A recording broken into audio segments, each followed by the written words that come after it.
What's up, guys? It's Knights Templar here. Welcome to the end review of Global War 36 V3 of Operation No Time to Die. Unfortunately, I had to break down my board before I could do this review for quite a few reasons, but this is pretty much me just talking about what went on, about, a little bit of each of the players and, obviously my gameplay and what I would change and the mistakes I made, which were a lot of them. But it was my first YouTube war that I've ever played. I know I played quite a few solo games before, but you get nowhere near the experience that you get when you're actually playing other people. And I tell you what, you learn a lot from just playing solo to playing actual real people and actually learning everything as you're going along. So it was fun though. I had a lot of fun. Yeah, there's always gonna be drama in these types of games, with declaration of war situations, but then you learn how to resolve them and things like that. But us five have become a very close bond. Global War 36 enthusiasts, Panzer J, Madman Dan, and Boston Bruce. We're a pretty tight group, and it's sometimes some people are not fortunate to find a YouTube war group. It's pretty tough, but once you do, you guys stick like glue because you guys end up becoming friends, know each other on a personal level, and things like that. So but first and foremost, congrats to the allies for winning the game, Madman Dan, and I'm just gonna call you enthusiast. My good friend. You guys played a heck of a game. You guys did very well. Axis gave you guys a challenge for sure. They were kicking ass the entire game.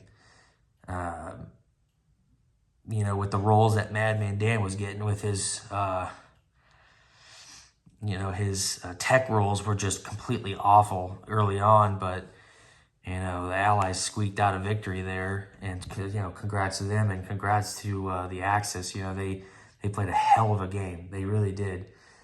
And I'll get to each player individually, and I'll do that now. So Panzer J, even though I'm actually setting this whole new board up because I know that Global War 36 enthusiast, he is actually playing Germany this game, and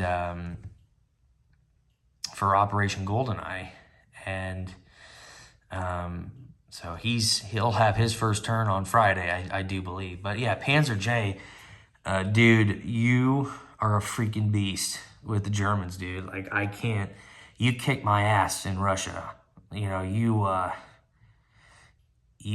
took a beating big time, and you literally just dominated Europe completely, and the Eastern Front here. You got on the doorstep of Moscow.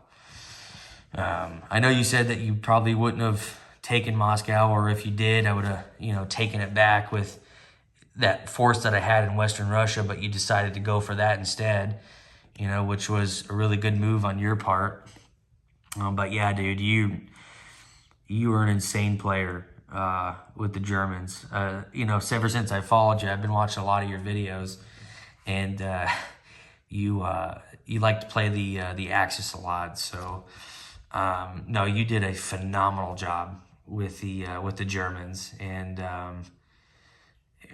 there's, like I said, you literally kicked my ass in Russia, and there was moves that you did that I didn't even see coming.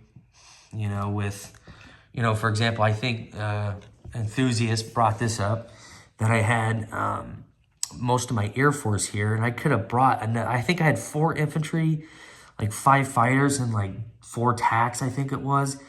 And I should have brought down some infantry here to defend even more. I know that Global War 36 Enthusiast said that you probably wouldn't have attacked that territory, but you end up doing it, and you literally decimated my Air Force. But yeah, you're a heck of a good player, man. And I'm looking forward to being your ally in Operation GoldenEye as the allies. So I'm really looking forward to playing with you, man. So yeah, congrats to you, Bruce.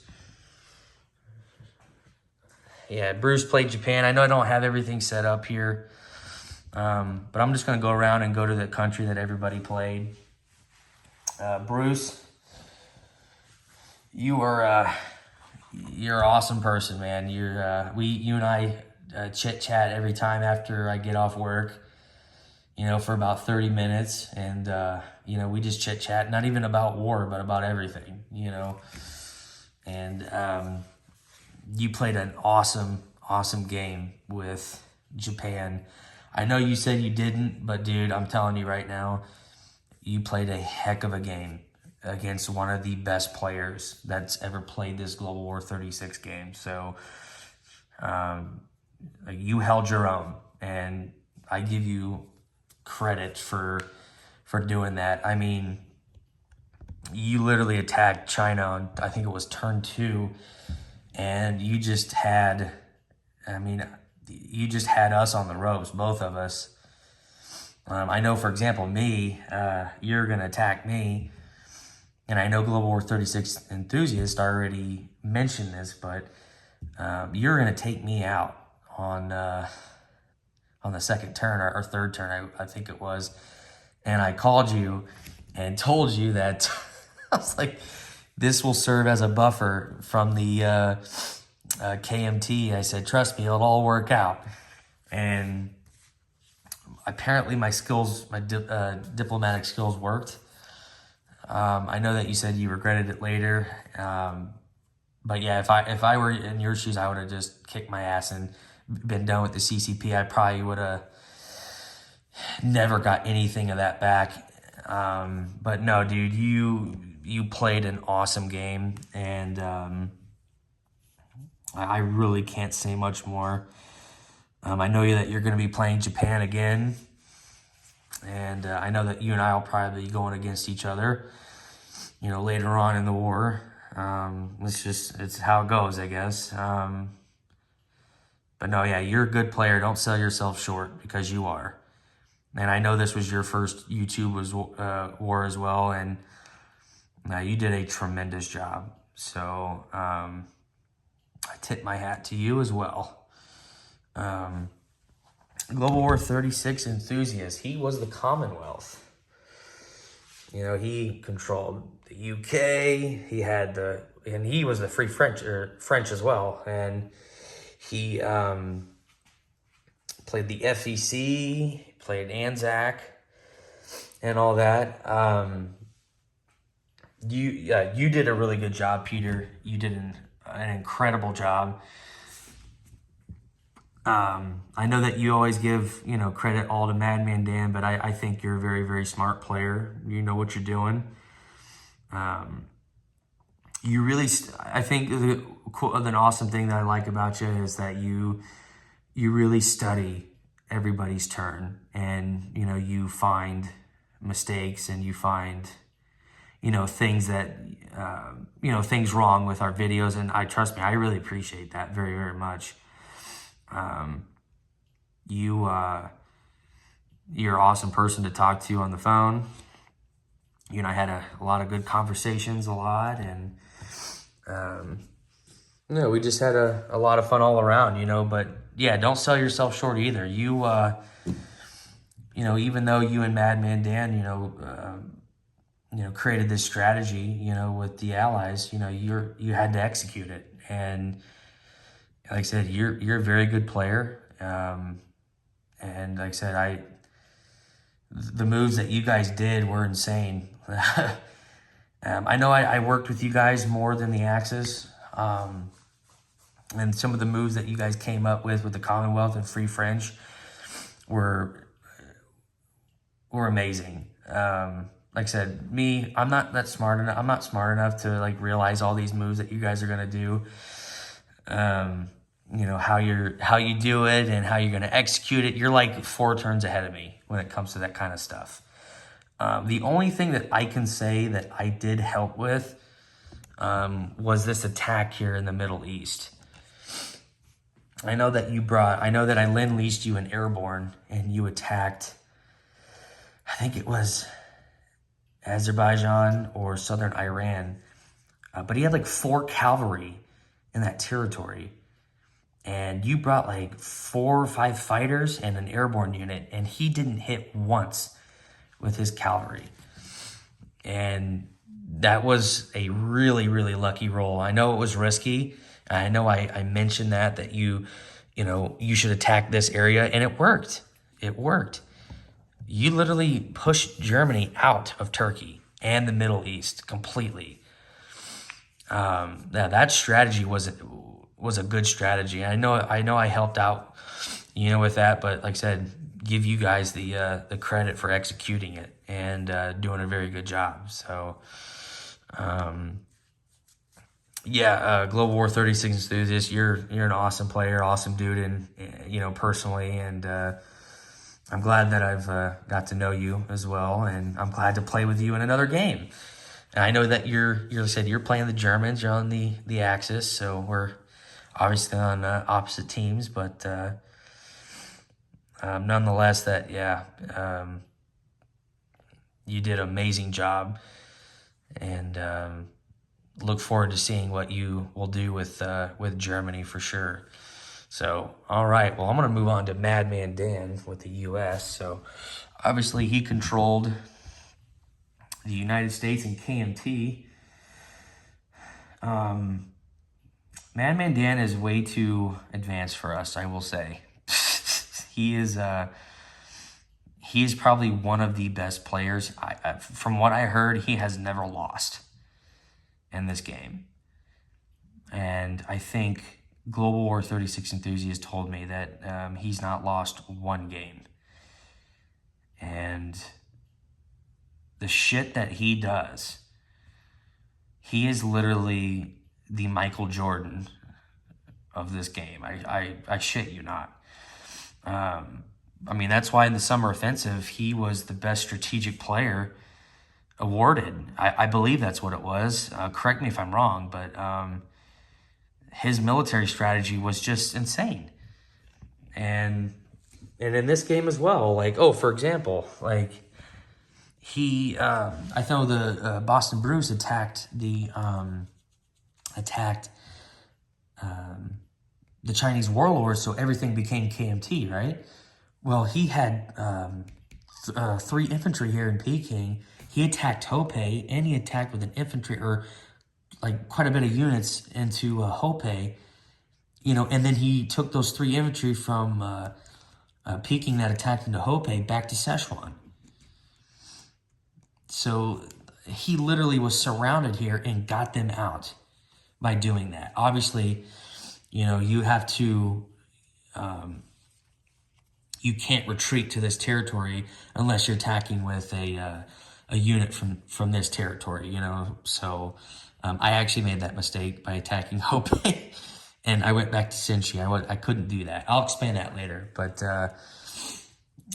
no, he was incredible. I know that we did a few mistakes with lend-leasing, for example, so I tried to lend-lease him an AA gun, and I couldn't do that because I signed a pact with the Japanese, the Soviet Japanese pact, and that blocks me from lend-leasing to any country that is at war with Japan. I couldn't do that, and we did that. And, that was at oopsies. And I found that out. So someone commented on one of my videos, and I'm like, you know what? I think you're right. And so I went back and looked, and I couldn't lend lease to them at all. It was blocked off by that pact that we had signed. But that was just a little example of, the whole lend leasing. So yeah, if Russia does sign a pact with Japan, you cannot lend lease the KMT if they want, something out of it. So, but no, yeah, in the Pacific, Madman Dan, he was in the game. He was in the game for 5 turns, and I know there was a little confusion here in the Marshall Islands with how many units Boston Bruce had. But even with that mistake, he still, in 5 turns, basically took out the entire Pacific and took 3 territories here, which cost Boston Bruce, I think, a point each, a victory point each, I do believe. And that was insane. Like, the guy's literally 10 steps ahead of us. He knows what he's doing. Like, he had 3 sub bases up here in Alaska. He had some bases all around, like, Wake Island. Yeah, just example. He had just bases all over the Pacific. And literally just swooped down here all the way up here, So, he is on a nether realm, I'll tell you that. If you guys ever get a chance to play with him, do it.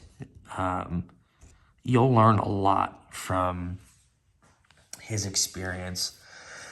Or just watching his videos, you'll learn a lot. And, you may not want to copy. I mean, you could copy his gameplay. Obviously, the scenario and outcome's going to be different, but you could always, study his USA KMT videos to kind of get an idea of what he does and why he does it. I mean, I'm for sure going to study his videos on what he did with the USA KMT, because that's who I'm playing in this upcoming YouTube war, which starts Friday. So I'm definitely going to try to study and learn from what he's done. But yeah, hats off to him. He is just insane. But yeah, if you guys are veterans of the Global War 36 and you guys can think you can beat Hoshi, challenge him. Because I want to see somebody beat him at least. That'd be nice.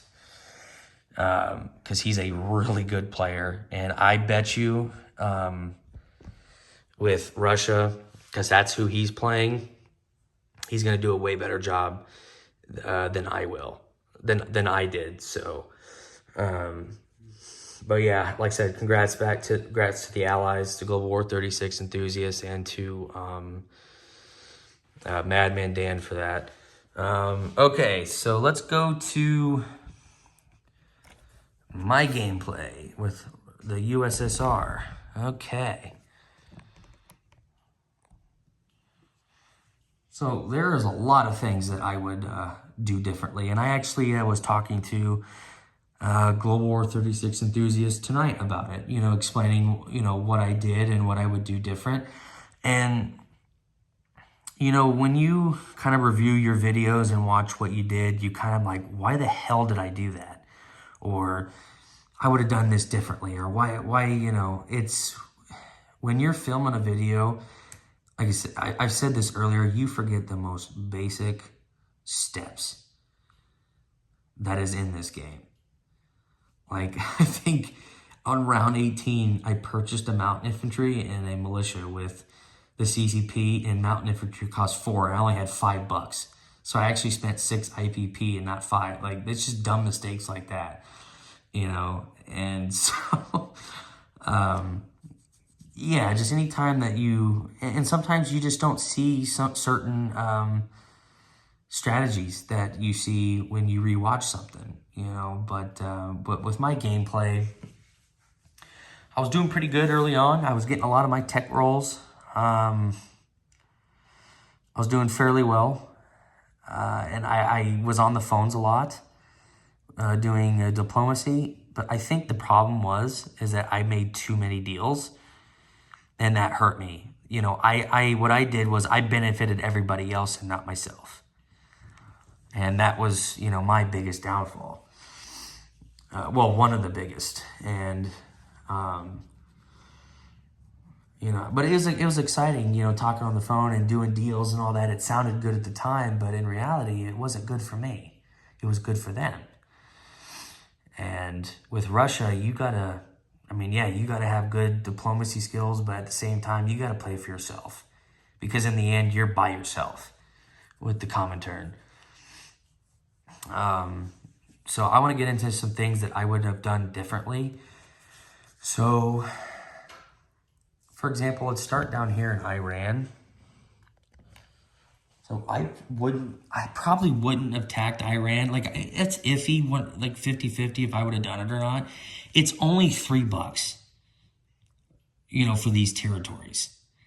And what I should have done, you know, what the right thing to do is not attack them early, because there are units here that provide a buffer for me. So what that would do is that would allow me to, you know, not put anything here, but put most of my stuff in Transcaucasia and, you know, build an industrial complex. Kind of get a lot of units down here first, kind of build them up instead of just spreading my units down into, you know, Azerbaijan, Northern Iran, Southern Iran, and Iraq is what I did. I shouldn't have done that. What I should have done is built that industrial complex here, major industrial, had my units stacked here, and then I wouldn't have to worry about it because I'd have enough units in case if Germany decided to come through Turkey here, I would have enough units to counterattack, because he would be able to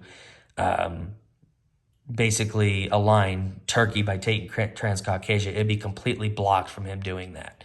So I would make sure I'd have enough units. But yeah, that's one of the things with Russia. Like I said, attacking Iran too early could be a costly mistake, because, you know, it's $3. So what? It is what it is. You know, I'd rather have a bunch of units here and not here, all spread out.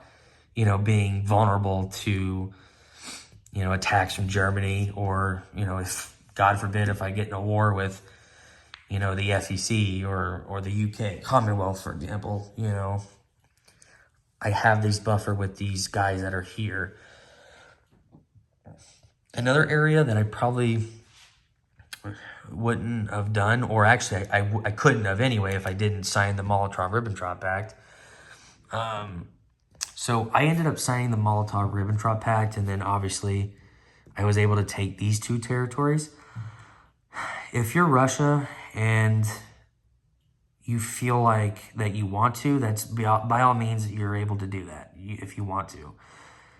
But in my case, what I think is that you shouldn't sign it. Yeah, it's $3 extra.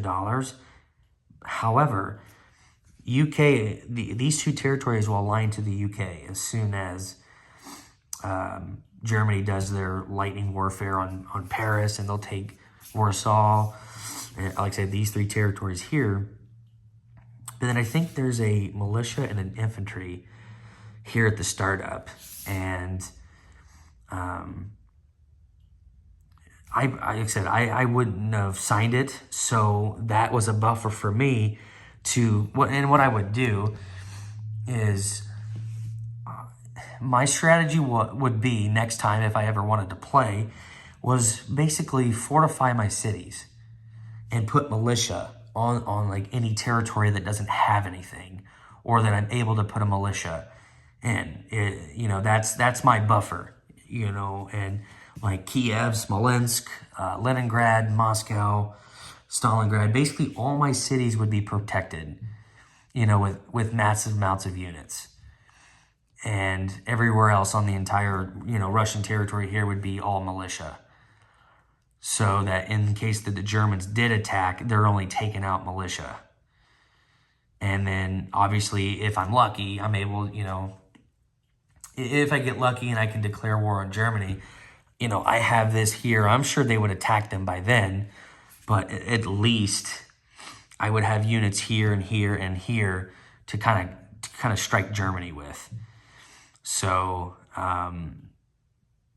what I should have done, I shouldn't have spread out the way I did, over here. And I definitely would not sign the Molotov-Ribbentrop Pact again if I play Russia the next game. So like I said, that's just a few things, like changes that I would have made is just, another thing that I want to mention about Transcaucasia is that I would put, some, like I said, build that major industrial complex and put some AA guns here and not even worry about this territory in Iran. So, but back to this. But yeah, just my cities, Smolensk, Kiev, Leningrad, Moscow, Stalingrad. Not so much Oral Kursk. It's, I would put 2 militia there, one in Western Russia, kind of, each turn kind of fill these territories up with militia. And, another thing is that I should have saved for a huge buy, and which would literally cost my units 1 less. And like I said, I should have just saved money and just did a huge buy and then declared war if I got to wartime income. I think General Hand Grenade, he actually did that in the summer offensive where he saved his money and he did a huge buy. And that really helped him out. I know that he did take Moscow back in that summer offensive. I know Rank Carcass, he took Moscow, hitting 16 hits out of 20 that I remember when he took out Moscow.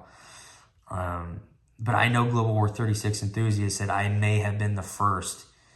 May have been the first YouTube war that Moscow has not been captured at all. And obviously the best way that you could do that is, like I said, if you build another air base here in Moscow, quite a few AA guns, that protects you from that surround, to where you don't get that city capital bonus, or whatever you want to call it, by having another, like a fortification in here. And that's exactly what I did.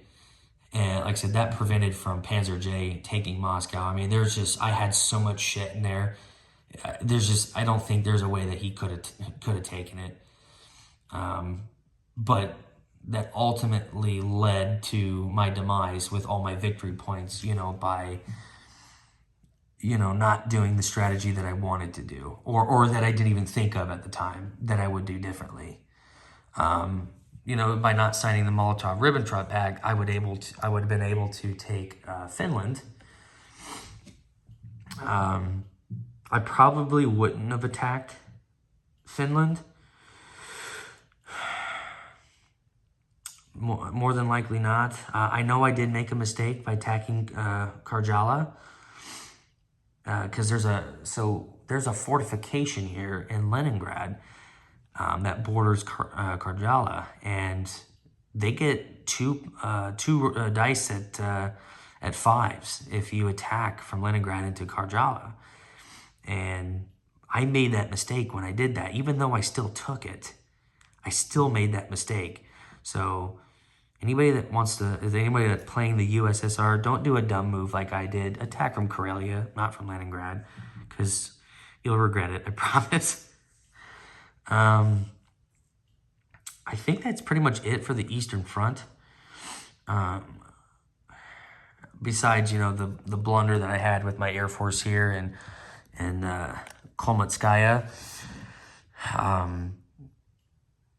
Other than that, other than that, I think that's it for this Eastern Front here, and kind of like what I would do strategic-wise. Over here in Spain, I was under the impression that I couldn't attack the nationalist fleet. I was under that impression that I couldn't. I don't know who I got that from, but I didn't even move them the entire game, and that was my fault. I don't know. I should have attacked them and killed that transport and the heavy cruiser, And I could have done it pretty easily, I guess. But I just didn't do it. And that's my fault. With Spain, it's so difficult to win with the Republicans. I know that Panzer J. Lend-Lease, a fighter from Germany and from Italy, to the nationalist, and you're going up against 2v1 as far as Lend-Lease. And I know the Allies were helping their ass off and try to, help out the Republicans. And, we gave him a run for his money, for sure. We put an AA gun here in Catalonia. I think what my biggest blunder is, I left 3 units here in Madrid, and what I should have done is just taken them completely out into Catalonia. I mean, because he came with a lot of shit into Madrid, and there's just nothing I could have done. So I think I should have just taken everything out of Madrid into Catalonia. And that way, I don't think I could have been surrounded that way. Maybe I'm wrong. What I shouldn't have done is, I think I had a cavalry here and it took Andalusia, and I shouldn't have done that either. Because that's just one unit that I'm taking away from the force that I do have, because it's hard to replace, with only Lend-Leasing from the Russians. So with the Republicans, it's very difficult to win. I know it's been done before, but if you guys got a strategy out there with the Republicans to win against the nationalists, please let me know. We'll see how Madman Dan does against 36 enthusiasts in this civil war here. So, yeah, a few things I would have done differently here. Mongolia.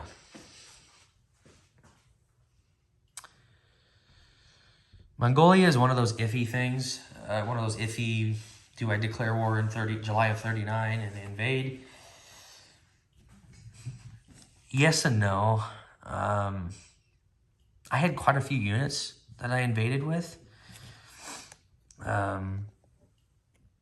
To take a few dollars, it's only worth $2.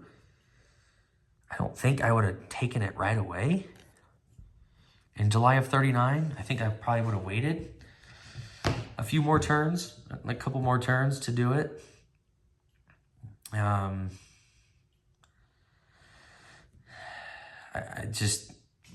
think it is a smart decision to attack Mongolia, for sure. But that early, I don't think so.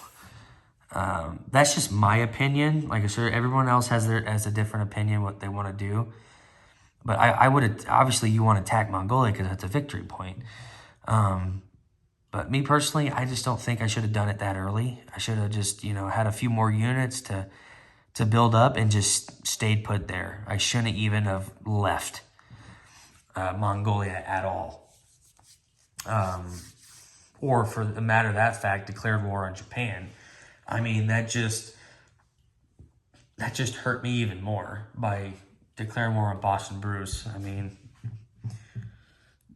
I don't know why I would do something like that. I mean, I did it, but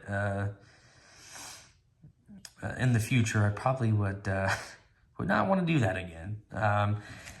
Yeah, you're taking, a few of the Manchurian territories, but sooner or later, Japan's just going to smack you in the face because you have nothing to back it up if you don't. Especially if you're at war with Germany.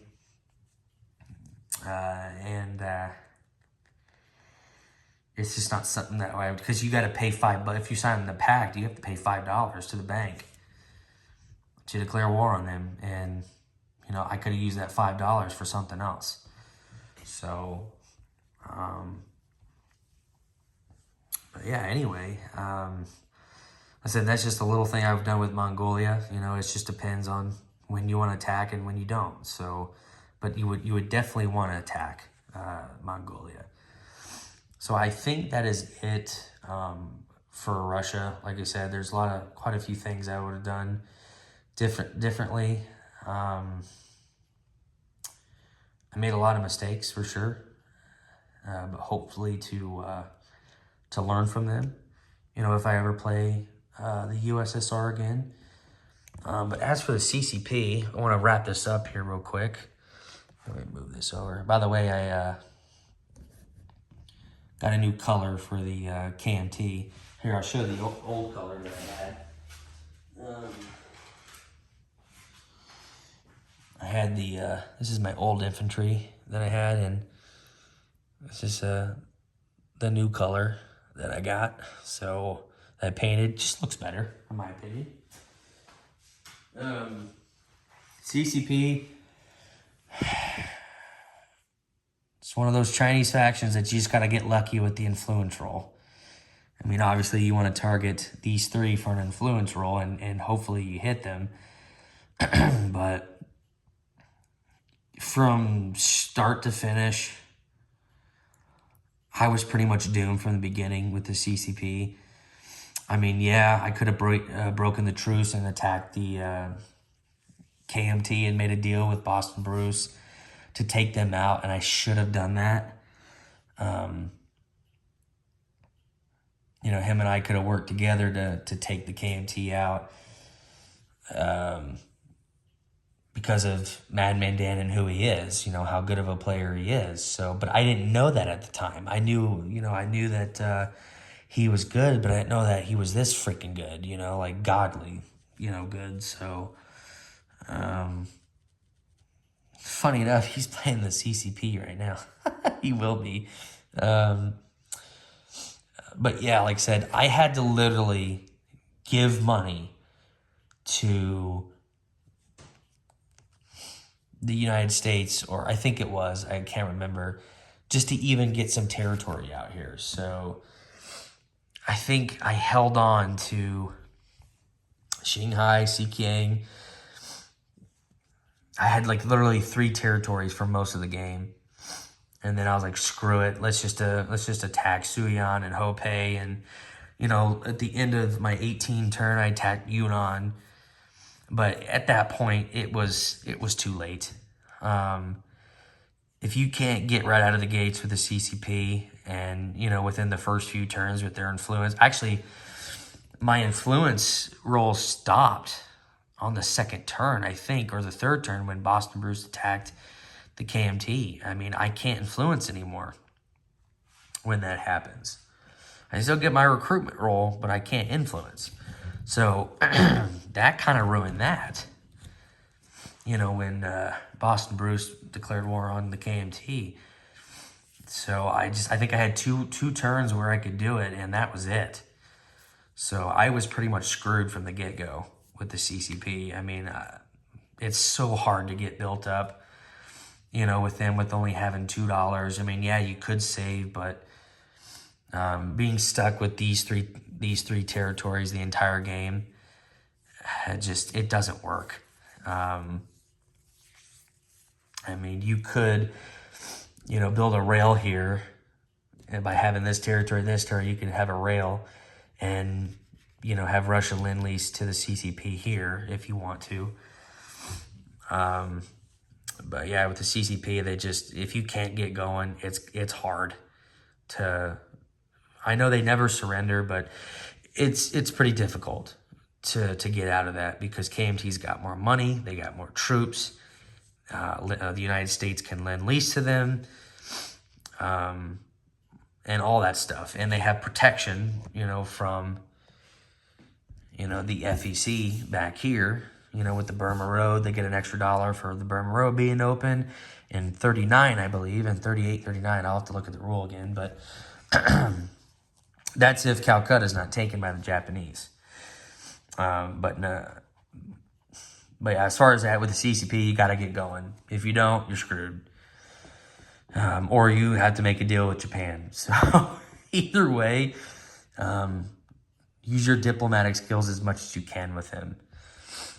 But other than that, I had a really fun time playing this game. I'm excited to start again. And obviously, yeah, I'm playing the United States and the KMT. So the way that Madman Dan played it, to fill his shoes is going to be tough. But I am going to study his videos, and obviously that would be the right thing to do, is to, you know, study his moves, the way that he does things and why he does it. And that's the most important thing, is understanding why he did it, you know, and what, because like I said, he's always 5 to 10 turns ahead of everybody. He knows exactly what he's going to do. And I know he plays off TTS. So I think what you can do there is, like, you can kind of like strategize your moves and then like reset it and then do it. But on the board game here, you can't do that. So, like I said, there's nothing wrong with TTS. But no, nonetheless, he did an amazing job. He's, like I said, he's one of the best players to ever play this game. And hopefully somebody can beat him one day. I hope somebody does. It'd be I guess that'd be bragging rights if someone ended up, you know, beating him at this game, you know. But anyway, as I'm sure as you watch the other 4, we are starting a new YouTube war called Operation GoldenEye. It's going to be the same 5 people. You got Global War 36 enthusiasts playing Germany. You got Boston Bruce, he's playing Japan again. You got Hoshi, or Madman Danny's playing USSR Communist China. Panzer J is going to be playing the Commonwealth and the French. And then I'm going to be playing the United States and the KMT. I know it was a longer video than I wanted it to be, but I just wanted to give props to everybody that played this game.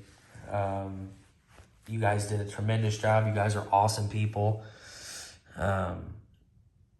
You know, personally, you guys are wonderful people, and I really appreciate you know, you inviting me to my first YouTube war, and hopefully this second one goes a lot better, you know, for my sake. I know I'm gonna make more mistakes, but you know, it is what it is. But I think for this next YouTube war, I'm gonna really study a lot, like really, you know, I was looking at the rules today during my lunch, like for like pretty much all day. I was like kind of glancing at the rules and looking at my reference sheet, and you know, what I need to do and what I don't need to do, what mistakes I could make, and all that. But it's all about having fun, enjoying yourself and enjoying the company of others, and just having a good time. So but look forward to playing with all of you again, and look forward to Germany 1.1. I think Global War 36 Enthusiast is doing that on Friday, I think, is when he's doing that. So yeah, look out for 1.1 Germany, and then I will see you guys for 1.6 USA KMT. Thanks so much, guys.